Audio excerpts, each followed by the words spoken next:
നമസ്കാരം. സ്റ്റഡി ഡെസ്കിൻ്റെ പുതിയ വീഡിയോയിലേക്ക് സ്വാഗതം. ഇന്നത്തെ ക്ലാസ്സിൽ ഹൈഡ്രജനെ കുറിച്ച് അറിയേണ്ട പ്രധാനപ്പെട്ട വസ്തുതകളാണ് നമ്മൾ ഡിസ്കസ് ചെയ്യുന്നത്. ആവർത്തന പട്ടികയിലെ ആദ്യത്തെ മൂലകമാണ് ഹൈഡ്രജൻ. 1776 ഹെൻറി കാവൻഡിഷ് എന്ന ബ്രിട്ടീഷ് ശാസ്ത്രജ്ഞനാണ് ഹൈഡ്രജൻ കണ്ടുപിടിച്ചത്. കത്തുന്ന വായു എന്നാണ് അദ്ദേഹം ഇതിനെ വിശേഷിപ്പിച്ചത്. ജലം ഉണ്ടാക്കുന്നത് എന്നർത്ഥം വരുന്ന ഹൈഡ്രോജിനേസ് എന്ന പദത്തിൽ നിന്നാണ് ഹൈഡ്രജൻ എന്ന പേര് ലഭിച്ചത്. ഹൈഡ്രജന് ആ പേര് നൽകിയത് ലാവോസിയയാണ്. ഓർക്കുക, ഹൈഡ്രജൻ കണ്ടുപിടിച്ചത് ഹെൻറി കാവൻഡിഷും എന്നാൽ ഹൈഡ്രജന് പേര് നൽകിയത് ലാവോസിയയുമാണ്. എന്തൊക്കെയാണ് ഹൈഡ്രജൻ്റെ പ്രത്യേകതകൾ? അറ്റോമിക നമ്പറും മാസ് നമ്പറും ഒന്നായ മൂലകമാണ് ഹൈഡ്രജൻ. സ്വയം കത്തുന്ന മൂലകം കൂടിയാണിത്. നിരോക്സീകരണത്തിൽ സ്വീകരിക്കപ്പെടുന്ന മൂലകമാണ് ഹൈഡ്രജൻ. പ്രപഞ്ചത്തിൽ ഏറ്റവും കൂടുതലുള്ള മൂലകമാണ് ഹൈഡ്രജൻ. ഏറ്റവും ലഘുവായ ആറ്റം, ഏറ്റവും ഭാരം കുറഞ്ഞ മൂലകം, ഒരു ഗ്രൂപ്പിലും ഉൾപ്പെടാത്ത മൂലകം, ഇതെല്ലാം ഹൈഡ്രജൻ്റെ പ്രത്യേകതകളാണ്. എല്ലാ ആസിഡുകളിലെയും പൊതുഘടകമാണ് ഹൈഡ്രജൻ. ഒരു ഇലക്ട്രോൺ മാത്രമുള്ള ആറ്റമാണ് ഹൈഡ്രജൻ. പ്രപഞ്ചത്തിൻ്റെ മൊത്തം ദ്രവ്യത്തിൻ്റെ 3/4 അടങ്ങിയിരിക്കുന്ന മൂലകം കൂടിയാണ് ഹൈഡ്രജൻ. ഇത് ലോഹഗുണം പ്രദർശിപ്പിക്കുന്ന ഒരു അലോഹ മൂലകമാണ്. ലോഹഗുണം പ്രദർശിപ്പിക്കുന്ന അലോഹ മൂലകമാണ് ഹൈഡ്രജൻ. ഏറ്റവും സാന്ദ്രത കുറഞ്ഞ മൂലകമാണ് ഹൈഡ്രജൻ. ജലം പൊട്ടാസ്യവുമായി പ്രവർത്തിക്കുമ്പോൾ സ്വതന്ത്രമാക്കപ്പെടുന്ന മൂലകമേതെന്ന് ചോദിച്ചാലും ഹൈഡ്രജൻ തന്നെയാണ്. ആസിഡുകൾ ലോഹവുമായി പ്രവർത്തിക്കുമ്പോൾ ഹൈഡ്രജൻ സ്വതന്ത്രമാക്കപ്പെടുന്നു. ആസിഡുകൾ ലോഹവുമായി പ്രവർത്തിക്കുമ്പോൾ ഹൈഡ്രജൻ സ്വതന്ത്രമാക്കപ്പെടുന്നു. ഉദാഹരണത്തിന്, സൾഫ്യൂരിക് ആസിഡ് സിങ്കുമായി പ്രവർത്തിക്കുമ്പോൾ ഹൈഡ്രജൻ സ്വതന്ത്രമാക്കപ്പെടുന്നുണ്ട്. അതുപോലെ മഗ്നീഷ്യം ഹൈഡ്രോക്ലോറിക് ആസിഡുമായി പ്രവർത്തിക്കുമ്പോഴും ഹൈഡ്രജൻ സ്വതന്ത്രമാക്കപ്പെടുന്നു. വനസ്പതിയുടെ നിർമ്മാണത്തിനുപയോഗിക്കുന്ന വാതകമാണ് ഹൈഡ്രജൻ. വനസ്പതിയുടെ നിർമ്മാണത്തിനുപയോഗിക്കുന്ന വാതകമാണ് ഹൈഡ്രജൻ. സസ്യ എണ്ണയിലൂടെ ഹൈഡ്രജൻ കടത്തിവിട്ടാണ് വനസ്പതി നിർമ്മിക്കുന്നത്.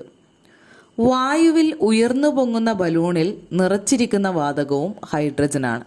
വായുവിൽ ഉയർന്നു പൊങ്ങുന്ന ബലൂണിൽ നിറച്ചിരിക്കുന്ന വാതകവും ഹൈഡ്രജനാണ്. സൂര്യനിൽ ഏറ്റവും കൂടുതലുള്ള മൂലകവും ഹൈഡ്രജനാണ്. സൂര്യനിൽ നടക്കുന്ന തെർമോന്യൂക്ലിയർ പ്രവർത്തന ഫലമായി ഹൈഡ്രജൻ ഹീലിയമാക്കി മാറ്റപ്പെടുന്നു. യുറാനസിൻ്റെ അന്തരീക്ഷത്തിൽ കാണപ്പെടുന്ന മൂലകം ഏതെന്ന് ചോദിച്ചാലും ഹൈഡ്രജനാണ്. ഹൈഡ്രജൻ്റെ വ്യാവസായിക നിർമ്മാണം അറിയപ്പെടുന്ന പേരാണ് ബോഷ് പ്രോസസ്.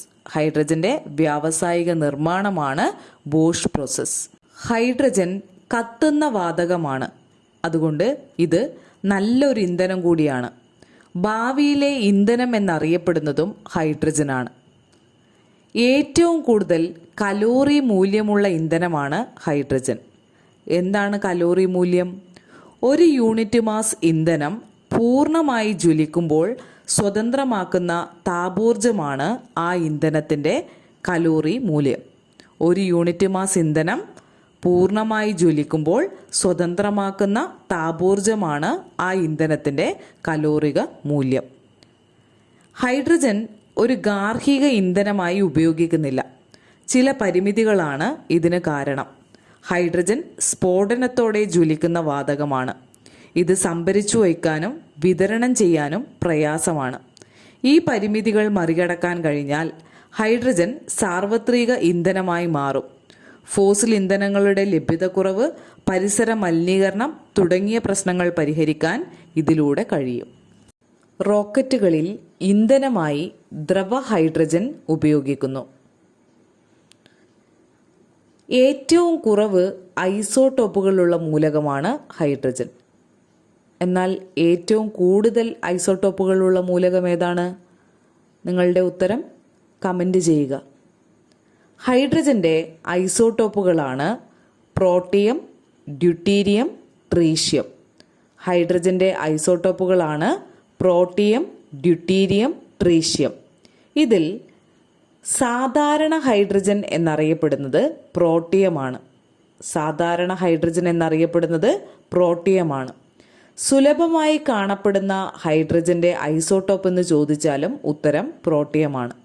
സുലഭമായി കാണപ്പെടുന്ന ഹൈഡ്രജന്റെ ഐസോട്ടോപ്പാണ് protium. Protium H11, deuterium H12, tritium H13. Hydrogen ബോംബിന്റെ നിർമ്മാണത്തിന് ഉപയോഗിക്കുന്ന ഹൈഡ്രജന്റെ ഐസോട്ടോപ്പുകളാണ് ഡ്യൂട്ടീരിയവും ട്രീഷ്യവും. ഹൈഡ്രജൻ ബോംബിന്റെ പിതാവാണ് എഡ്വേർഡ് ടെല്ലർ. റേഡിയോ ആക്റ്റീവായ ഹൈഡ്രജന്റെ ഐസോട്ടോപ്പാണ് ട്രീഷ്യം. റേഡിയോ ആക്റ്റീവായ ഹൈഡ്രജന്റെ ഐസോട്ടോപ്പാണ് ട്രീഷ്യം. ട്രീഷ്യത്തിന്റെ ഹാഫ് ലൈഫ് പീരിയഡ് 12.3 years ആണ്. ട്രീഷ്യത്തിന്റെ ഹാഫ് ലൈഫ് പീരിയഡ് 12.3 years ആണ്. ന്യൂട്രോണുകൾ ഇല്ലാത്ത ഹൈഡ്രജന്റെ ഐസോട്ടോപ്പാണ് പ്രോട്ടിയം. ഒരു ന്യൂട്രോൺ മാത്രമുള്ള ഹൈഡ്രജന്റെ ഐസോട്ടോപ്പാണ് ഡ്യൂട്ടീരിയം.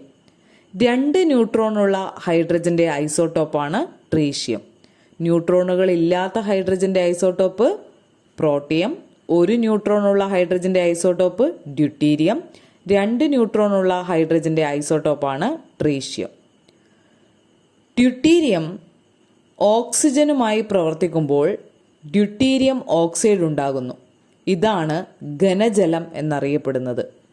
ഡ്യൂട്ടീരിയം ഓക്സിജനുമായി പ്രവർത്തിച്ചാൽ ഉണ്ടാകുന്ന സംയുക്തമാണ് ഡ്യൂട്ടീരിയം ഓക്സൈഡ്.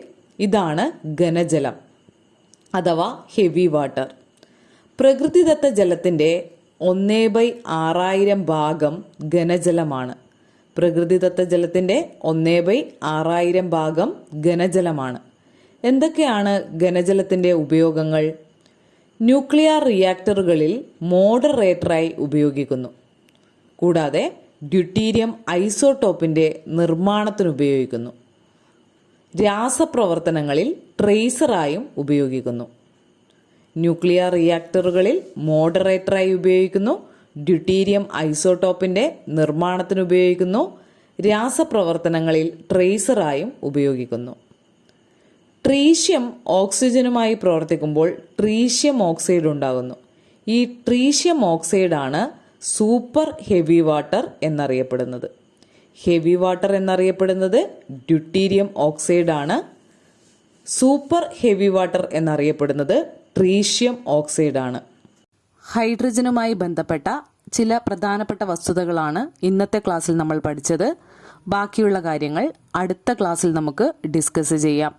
കൂടാതെ ഹൈഡ്രജനുമായി ബന്ധപ്പെട്ടുള്ള സ്റ്റേറ്റ്മെന്റ് ക്വസ്റ്റ്യൻസ് കൂടെ അടുത്ത ക്ലാസ്സിൽ നമുക്ക് പരിചയപ്പെടാം. ക്ലാസുകൾ ഇഷ്ടമാകുന്നുവെങ്കിൽ വീഡിയോ ലൈക്ക് ചെയ്യുവാനും ചാനൽ സബ്സ്ക്രൈബ് ചെയ്യുവാനും മറക്കരുത്. Thank you.